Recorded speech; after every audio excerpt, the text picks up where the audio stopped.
Hey there! Welcome to today's video where we're going to tackle an interesting problem that some of us might have encountered at work or at home. The problem we're diving into involves setting up a local network service where you can simply type something like HTTPS, some service in a web browser, and be taken there.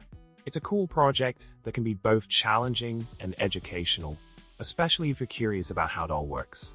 So, let's get into the nitty-gritty of this intriguing problem. Now, let's discuss the solution to our problem.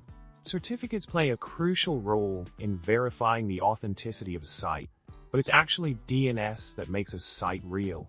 When we use HTTPS, the server's certificate verifies that the server is authorized to act under the specified name. While you might think there's a direct check with the router to validate the site, in reality, the router's involvement is limited to issuing the certificate. The certificate itself contains the necessary authorization information, and the browser independently verifies the signatures up to the root CA. So, there's no need for a direct check-in with the router in this context. In summary, it's essential to understand that certificates and DNS work together to provide a secure connection, and the router's role is primarily in issuing certificates, not in verifying them during the HTTPS connection.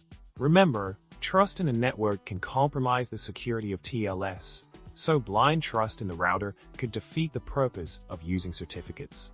Make sure to follow the proper steps when adding root certificates, and always refer to your distribution's instructions for the correct placement. And with that, we shed some light on this intriguing problem and its solution.